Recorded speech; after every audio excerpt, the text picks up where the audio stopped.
चिल्लर पर जिंदगी जीने वाले जायसवाल फैमिली के कुलदीपक अपनी ही बीवी की माँ बाप की गरीबी का मजाक उड़ाते हैं। दूसरी तरफ क्यों आना पड़ रहा है भुट्टो रानी को बार बार सफाई देने के लिए।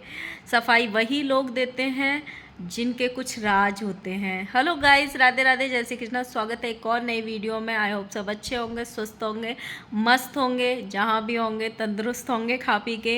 एंड प्लीज़ पहले ही लाइक कर देना, फिर आप बिना लाइक करे हुए निकल लेते हो। कमेंट बाद में कर देना, कोई बात नहीं, पूरी वीडियोस देख लो फिर कमेंट कर देना, क्योंकि तभी वीडियो का टॉपिक अच्छे से समझ में आएगा, तब कमेंट करना लास्ट में। लेकिन जिन्होंने सब्सक्राइब नहीं किया हुआ वो पहले ही सब्सक्राइब कर लेना। सबसे पहले तो सीएसके जीत गई, उसकी बधाई आप लोगों को, जो भी सीएसके फैंस हैं यहाँ पे मेरी तरह। और किस किस को अच्छा लगा धोनी को ग्राउंड पे देख के, 1 साल बाद उनको ग्राउंड पे देख के मज़ा आया, बहुत मज़ा आया मुझे तो। और अब बात करते हैं चिल्लर चिराग पे। उसका नाम आप चिल्लर चिराग भी रख सकते हो, क्योंकि उसने खुद कहा है कि हमारी ज़िंदगी ऐसी ही चिल्लर से चल रही है। अभी क्या हुआ, उनका एक वीडियो आया। पहले तो उनकी वीडियो पे कमेंट आते हैं, वो रिएक्शन वालों को धमकी दे रहे थे कि कोई अगर रिएक्शन वाला मेरे को बुड्ढा बोलेगा, ये बोलेगा, मुझे टारगेट करेगा तो मैं भी रिएक्शन दूंगा। लेकिन भाई उस ऑडियंस का क्या करोगे जो गाली देती है नीचे? वो कमेंट करने वालों का क्या करोगे जिनको तुम भीख में मांगते हो कि हमें व्यूज़ दो, व्यूज़ दो, व्यूज़ दो, और फिर वही ऑडियंस आपको गाली देती है, उसका क्या करोगे? रिएक्शन वालों को तो आप रिएक्शन दे दोगे और रिएक्शन वाले तैयार बैठे हैं कि आप रिएक्शन दो, लेकिन उस ऑडियंस का क्या करोगे जो आपको मोटा भैंसा और बूढ़ी घोड़ी लाल लगाम और बुढ़ापे में शादी हुई है और दुल्हन दुल्हन करता रहता है और कितनी बकैती करता है, थोड़ा कम बोला कर, जो इस तरीके के तुमको कमेंट्स आते हैं, उसका क्या करोगे? अभी इनका एक वीडियो आया जिसमें इनकी सारी फैमिली मिलके बाटी और चोखा बना रही थी। उस वीडियो में ये जो चिराग हैं, कुल चिराग, कुलदीपक, जो बड़ी बड़ी बातें करते हैं, ज्ञान की बातें करते हैं, मतलब इतने भी चिल्लर अपनी जेब में नहीं रख सकते। इतना बड़ा घर है इनका, इतनी बड़ी गृहस्थी है, इतना कमा रहे हैं सोशल मीडिया से। क्या बहन ने इनको नौकरी पे रखा था? नौकरी नहीं दे के भेजी, इनको धनिया लेके आना था, तो धनिये के पैसे भी इनको इनकी भाभी ने दिए, 1-1 के और 2-2 के सिक्के, वो भी इनको इनकी भाभी ने दिए। उसको दिखा के बोल रहे हैं कि इससे ही हमारी ज़िंदगी चलती है। मतलब इनडायरेक्ट वे में डिजिटली भीख मांग रहे थे आप लोगों से कि प्लीज़ हमारे ब्लॉग्स देखो, प्लीज़ हमें व्यूज़ दो, ताकि हम भी रईस बन सकें। इस तरीके से ये लोग दुनिया को और मतलब सबको मैनिपुलेट। भाई तुमको किस चीज़ की भीख चाहिए? आपने 2 ब्लॉग पहले उठा के देखो, आपने खुद अपनी बीवी का जिस ब्लॉग में इंटरव्यू लिया है उसमें आप ही बोल रहे थे कि गरीब घर से हमारे घर में आई है। तो इसका मतलब तो पैसा चिल्लर वाला घर तो होना नहीं चाहिए। भाई चिल्लर वाले घर को रईस घर थोड़ी ना बोलते हैं, और तुम लोग तो रईस हो क्योंकि तुमने ही अपने पिछले वीडियो में उसकी गरीब माँ बाप का मजाक उड़ाते हुए, गरीबी का मजाक उड़ाते हुए बोला था कि ये बहुत गरीब घर की थी, अब हमारे घर में आई है। ऐसा क्या दे दिया तुमने उसको? दिन भर जिस दिन से आई है कमाने का साधन बना लिया आप लोगों ने, खासकर आपने कमाने का जरिया बना लिया वो लड़की को। जिस दिन से इनके घर में पैर रखी है वो इंस्टाग्राम पे सिर्फ उस दिन से नाच ही रही है। अभी ब्लॉग्स में भी नाच रही है, ब्लॉग्स में भी झूम रही है। कल ये एक ब्लॉग वो जो बैंगन वाला था उसमें बोल रहे थे हरे रंग का भी बैंगन होता है, हमने तो कभी देखा ही नहीं। गाइज आप लोग बताओ, हरे रंग का बैंगन होता है? तो इसकी माँ पीछे से बोलती है हाँ तू तो बड़ा विदेश से आया ना, जो तुझे नहीं पता है कि हरे रंग का बैंगन होता है। डेली चोखा ही खाते हो, इतना ना बकैती किया करो वीडियोस में। एक वीडियो देखा, ये गाने बड़े अच्छे गाते हैं, मतलब बीवी को लुभाने वाले, मतलब मेरी प्यारी दुल्हनिया, मेरे जैसी बीवी दुनिया में किसी की नहीं आई। वही वाली बात है कि उनको समझ नहीं आ रहा है कि ओढ़ूं कि बिछाऊं के लिए दिखाऊं कि घर में संभाल के रखूं। तो अभी उनको पता चल गया कि बीवी का चेहरा दिखा के हम पैसा कमा सकते हैं, तो वो वाला फॉर्मूला वो अपना रहे हैं। तो एक गाना गा रहे थे, तुम जो थक गई हो तो तुम्हें गोदी में उठा, बाहों में उठा लूँ, तुम जो थक गई हो तो तुम्हें बाहों में उठा लूँ। भाई थक तो इंसान जाएगा ही ना, जो इंसान पूरे दिन बस काम काम काम काम काम करवाता है अपनी बीवी से और खुद कैमरा लेके सिर्फ बकैती करता है, तो सामने वाला इंसान तो थकेगा ही। और फिर सामने से ये पूछ रहे हैं कि गाइस बताओ कि मैं कितना अच्छा गाता हूँ ना। नहीं, आप गाते अच्छा नहीं हो, आप नाचते बहुत अच्छा हो। आप औरतों से भी अच्छा नाचते हो, तो आप नाचा करो अपने हर ब्लॉग में, क्योंकि आप में वो औरतों के जो परफेक्ट डांस वाले वो सारे गुण हैं। तो आप नाच के अपनी ऑडियंस को बहुत अच्छा एंटरटेन कर सकते हो। आप नाचा करो हर ब्लॉग में, ठुमके लगाया करो अच्छे अच्छे। जैसे अम्बाला में हमने देखा था आपको ठुमके लगाते हुए, वहाँ आपने बहुत सारे डांसर्स की कमी पूरी करी थी, तो वही किया करो, आप गाया मत करो। अब इन्होंने है ना अपनी प्यारी दुल्हनिया के लिए शॉपिंग करी है, कहाँ से? टीशो से। तो आप समझ जाइए, जो इनकी बहनें कर रही हैं, अब इनकी बीवी से भी ये लोग ये करवाएंगे, क्योंकि ये पक्का आप लिख लीजिए, बहुत जल्दी ये ज़्यादा बड़ी सेलिब्रिटी बनेगी। भुट्टो रानी को भी पीछे छोड़ेंगी, ये अपनी बीवी से बराबर से कंपटीशन करवाएगा अपनी ही बहन से। अभी इन्होंने टीसो से सामान मंगवाया है और ये बोला है कि वो मायके जाने वाली है इसलिए सामान मंगवाया है। नहीं, इसलिए नहीं मंगवाया, वो अपनी बीवी से लिंक पीपीडीएम करवाएगा, इसीलिए उनसे सामान मंगवाया गया है, इसीलिए उसके लिए शॉपिंग की गई है और फिर ये सामान वापस कर दिया जाएगा टीशो को। तो अब जो हैं ऑफिशियली इनकी वाइफ भी लिंक पीपीडीएम करेंगी इंस्टाग्राम पे, जो कि भैया जी बता चुके हैं, अगर किसी सामान का लिंक पीपीडीएम चाहिए तो इंस्टाग्राम पे इनका लिंक पीपीडीएम मिल जाएगा, वहाँ पे ये प्रमोशन करेंगी। अब यहाँ पे तो मीशो होल तो बाद में करेंगी, पहले वहाँ से इनकी दुकान चालू हो जाएगी, तो फिर यहाँ पे भी ये चालू हो जाएंगे दोनों मियाँ बीबी।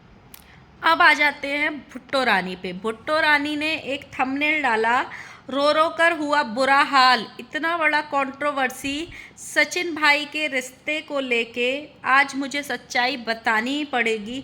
इतना घटिया इल्ज़ाम, करो भी और सुनो भी, पूरा परिवार टेंशन में। थक गई हूँ एक ही बात को सुनते सुनते। ये पूरा जो है एक ही ब्लॉग का थंबनेल था। तो उन्होंने इसमें सफाई दी है, लोग पता नहीं ऐसा क्यों बोलते हैं। ठीक है, एक बार गलती हो गई, इंसान बार बार थोड़ी ना गलती करता है। हमारा रिश्ता आज से नहीं है, 4 साल से है। लोग क्या समझते हैं, क्या दिखा देते हैं। बहुत टेंशन होता है हमको, जो ऐसे करते हैं ना, हमारी फैमिली को बहुत फ़र्क पड़ता है। ऐसे नेगेटिव कमेंट से आप लोगों को लगता है हमको फ़र्क नहीं पड़ता है, लेकिन हमको बहुत टेंशन होता है। तो बहन, काम ही क्यों करती हो ऐसे?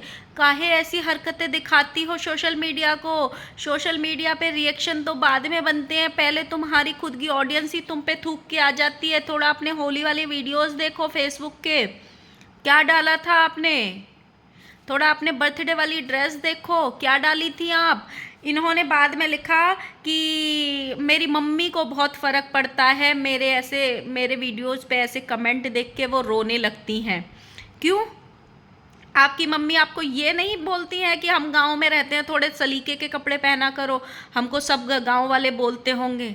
आपकी मम्मी ये नहीं बोलती कि कैसे कैसे कपड़े पहन के तू वीडियोस बनाती है, थोड़ा कम उल्टी सीधी हरकतें किया कर। आपकी मम्मी ये नहीं बोलती, जो होली पे खींचने वाला वीडियो डाला था पति ने, वो ऐसा वीडियो डालते हैं कि सोशल मीडिया पे तूने ये क्या वीडियो डाला है। ये सब चीज़ें आपकी मम्मी नहीं बोलती, कमेंट्स के लिए रोती है ना।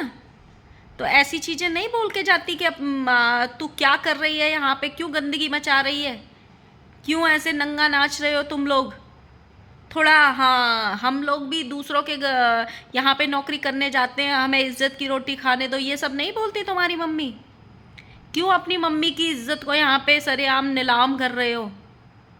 मतलब इनको खुद की मन की बात अब मम्मी के ऊपर ठीकरा फोड़ना है। मम्मी ने तो बहुत पहले ही आपको बोला होगा कि बेटा ऐसे उल्टे सीधे वीडियोस मत डाला करो, वीडियोस डालने हैं तो तरीके के वीडियोस डाला करो।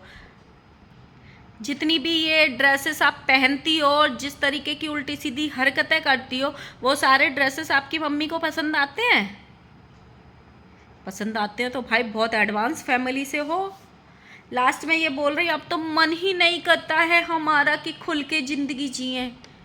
और कितना खुल के ज़िंदगी जियोगी बहन। मतलब खुल के ज़िंदगी और क्या होता है, कोई और आके आपको अपनी बाहों में उठाएगा तो उसको खुल के ज़िंदगी जीना बोलते हैं क्या?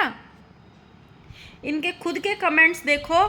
अगर कमेंट्स से इतनी प्रॉब्लम है तो ब्लॉग ही क्यों डालती हो उल्टे सीधे।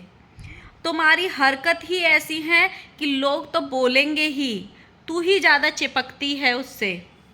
तुम व्यूज़ के लिए गंदे थंबनेल लगाती हो, उस लड़की के नाम का यूज़ करती हो जिससे तुम्हारा कोई लेना देना कभी था ही नहीं, मतलब जगत दीदी से था ही नहीं। जिंदगी उसकी सामने वाले ने बर्बाद करी और रो रही हो अब तुम। अब तरस आ रहा है खुद पर। ये तुम्हारा कर्मा है जो वापस आया। तब बहुत मज़े लिए थे ना तुमने अपने। और आगे लिखा है, अपने होली के ब्लॉग के ड्रेस कितने अश्लील थे। खुद देखो, खुद को शर्म आनी चाहिए, देन किसी को बोलना तुम आके।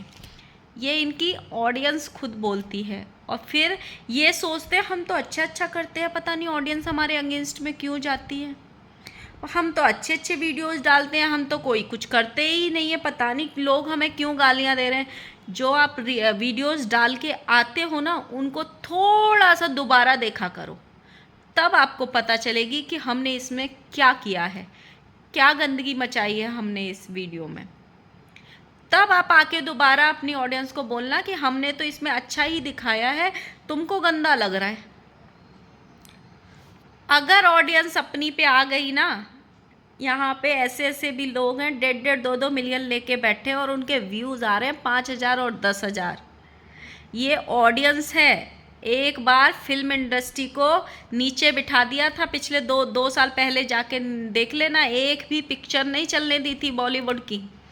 ये ऑडियंस की पावर होती है। तो जो ये एटीट्यूड, घमंड और ये उल्टा सीधा हरकतें करने की कोशिश करते हो ना ऑडियंस के सामने, ये बंद कर दो। क्योंकि जिस दिन ऑडियंस अपनी पे आ गई ना, 5,000 व्यूज़ के लिए तरस जाओगे। और ये सारे क्रिएटर्स के लिए है, इवन सबके लिए है। जो यहाँ पे गंदगी मचा के व्यूज़ लेने की कोशिश करता है, उन सब के लिए है। ऑडियंस में वो पावर है जो अच्छों का घमंड तोड़ सकती है। क्योंकि आप कुछ नहीं कर सकते। आप इनको दे क्या रहे हो? अपना टाइम दे रहे हो, अपने व्यूज़ दे रहे हो, उससे ये लोग रईस हो रहे हैं। तो ये लोग आपका कुछ नहीं ले रहे हैं, ना आप इनसे कुछ ले रहे हो, लेकिन आप इनको अपना टाइम दे रहे हो और उसी से ये लोग पैसा कमा रहे हैं, आपके टाइम से, आपके किए हुए फ़ोन में रिचार्ज के पैसे से आप इनको टाइम देते हो। लेकिन अगर आप ऑडियंस को लताड़ोगे और ऑडियंस को बार बार ये बोलोगे कि अगर ऑडियंस आपको आपकी गलतियां गिना रही है तो ऑडियंस को लताड़ोगे, तो ऑडियंस को आपको आपकी औकात दिखाने में भी टाइम नहीं लगेगा। और ऑडियंस ने बहुत सारे क्रिएटर्स को बिठाया है। वो लोग हाथ जोड़ने पे मजबूर हो गए कि प्लीज़ हमारे ब्लॉग्स को देखो, प्लीज़ हमारी चीज़ों को आप देखो, हमें व्यूज़ दो। तो एक दिन वो बहुत जल्दी आएगा। सो गाइज़, ये था मेरा इन लोगों के ऊपर रिएक्शन। आपको कैसा लगा प्लीज़ ज़रूर बताना। अगर कुछ पॉइंट्स रह गए हो तो वो भी कमेंट बॉक्स में डालना। और अगर वीडियो अच्छा लगा हो तो प्लीज़ लाइक करना, कमेंट करना। और जिन लोगों ने सब्सक्राइब नहीं किया हुआ प्लीज़ सब्सक्राइब करना। Bye bye.